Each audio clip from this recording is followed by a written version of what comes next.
So saying that, I would turn it back over to Rose for a minute to talk about, if I want to get involved as far as being a coordinator for my neighborhood, what are the basic responsibilities that I would have? Well, may I interject something first, Commissioner, and that is, you want to start this program over again, and you're going to say to people, if this is what you want in your neighborhood, this is what you have to do. And I'll explain some of those things. But I want to interject immediately that it's going to be a lot more difficult to have people to do the program as when I first started. Why is that? I had the luxury of being, I wasn't working at the time.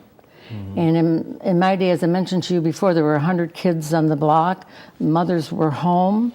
And we then were able to take the time to go to meetings. Nowadays, that's completely different. It has changed. Society has changed. Right.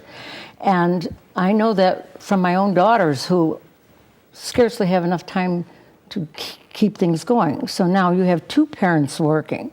So I don't see necessarily, I would hope that this would happen, that you're going to have the success you had in the days when it started, when I was here. But to start out, we did, that's, I believe, how the program began, where the call was made to say we're going to start the Neighborhood Watch. And I attended a meeting, and there is something involved they're really interested in. And then I just made sure that I did what I would go meet each person and take their name and their address and phone number. Mm-hmm. And then when you're done with doing all of this, you hand this list, which is what I'm ready to do because I've handled my block, and so that they have this list ready. And I've had some people already compliment and say, you don't know how many times I've referred to that list. Mm-hmm. So that if they see any suspicious activity on the block, right, and that might be down the corner house, right, they will call their neighbor and say, do you know what's going on?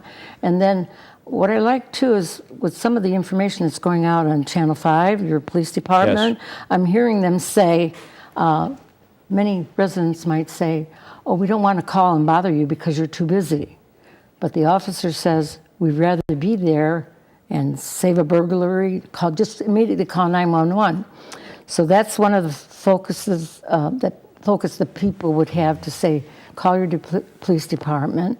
But I agree with you that whomever would take the job of, or take the, get into this as a neighborhood coordinator, mm-hmm, that once it's established, they will continue the work. Right. But my officer that was assigned to my block in my area, I could call him. We kept in touch if there was any activity, but we really never had a large problem. Right. But that's the reason, I think, because we stayed involved. We kept in touch with each other, and so that's basically, I think. Okay. But I think the important thing to remember is that you're not going to have a glut of people coming out unless nowadays these people that are not working, sure, and they're happy to have safe neighborhoods, that perhaps they'll have the time. Okay. Rose, Lieutenant, we're going to take a short break, and we'll be right back.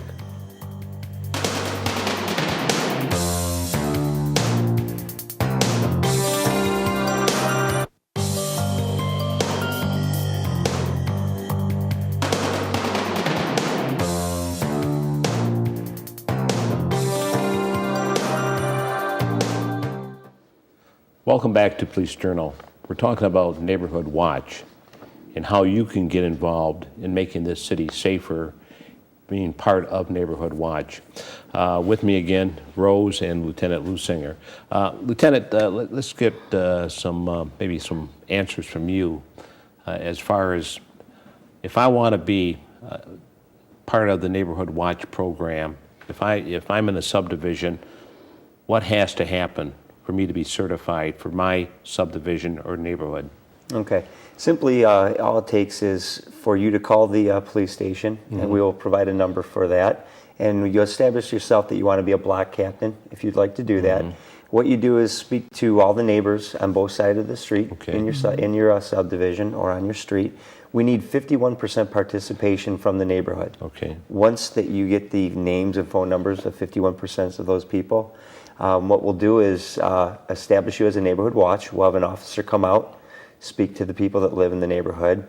We need to have at least 2 meetings a year with the officer and with the block captain. And what that block captain simply does is they don't intervene in any type of crimes. All they do is report. Right.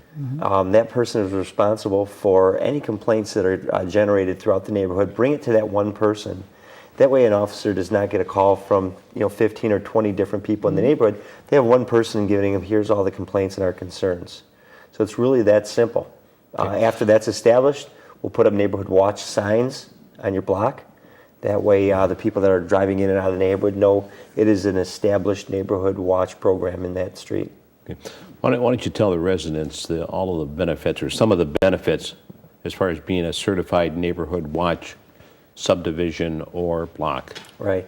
Well, statistics show that crime is reduced by almost 50%. 50%? Almost 50% once the neighborhood watch is established. Then, you know what, I think from doing it for so many years, I think the best thing about it is people feel that they are finally heard. Their concerns are answered, okay? Because the police get so busy just answering calls and going for calls for service. Now somebody sits down and listens to them. Right. So if you do have that car that's been up on blocks in the street for the last 3 months, you have an officer now that you can give that complaint to, and you can get together and they will address your concerns much quicker. So that coordinator would receive any complaints from that neighborhood, and then the coordinator would then disseminate that information to the officer in that particular district. Is that correct? That's correct. And what we do also is on our 2 meetings a year, we'll come out and give crime and safety tips on what to look for. We'll give them statistics for the area, tell them that there's been a recent rash of home invasions or car thefts in a certain area. And so they'll be on the lookout, and we'll tell them, after midnight, there's been people stealing cars in the neighborhood. That way, the people that works in that community can be the eyes and ears for the police. Yeah, and the other benefit is it's not fragmented. I mean, if I'm living 5 doors down from Rose and I have a problem, I call the police department on that problem, abandoned vehicle or whatever it may be something minor. So you got all this different information coming in, but and like I say, it's fragmented, it's not organized. So if you have a neighborhood watch, you have one person, other than a 911 call, obviously. If it's a 911 call, if it's a crime in progress, you call 911. Right. But if it's something that deals with a neighborhood nuisance or problem, then you go to your coordinator. The coordinator Exactly. goes to the police department. Correct. And I think the other big thing is also people start looking out for each other. They start looking at each other's house because, as Rose stated before, if people do go on vacation or if they know they work during the day, once everybody knows that in the neighborhood, they know to look out for each other. That's the most important part of the Neighborhood Watch program, to make them feel safer. Sure. Well, you get to know your neighbors, and you get to know when your neighbors are out of town or when your neighbors are working. So if you see a strange car or someone walking up to the back door, you obviously are concerned about maybe a crime that's going to take place. So you're going to call 911 to help your neighbor, correct? Right. Well, oftentimes when there's that closeness, or you go out and you know all your neighbors, they're going to tell you, I'm not going to be home this weekend. And you're already aware, and you'll know that if something does occur. But I'd like to add one thing. Lieutenant Leutzinger said that you need 51% participation. On my last call that I went out a couple months ago, actually, I'm comparing how the porch lights are on, Right. because that's a deterrent to crime. Driving down my street, I noticed out of 32 homes, I counted at night, 20 porch lights are on. Only after I've done this on my own, just gone, because I thought this would be a good thing. It was summer, and now that I'm retired, I had time to go visit these people and introduce myself and let them know the valuable program that's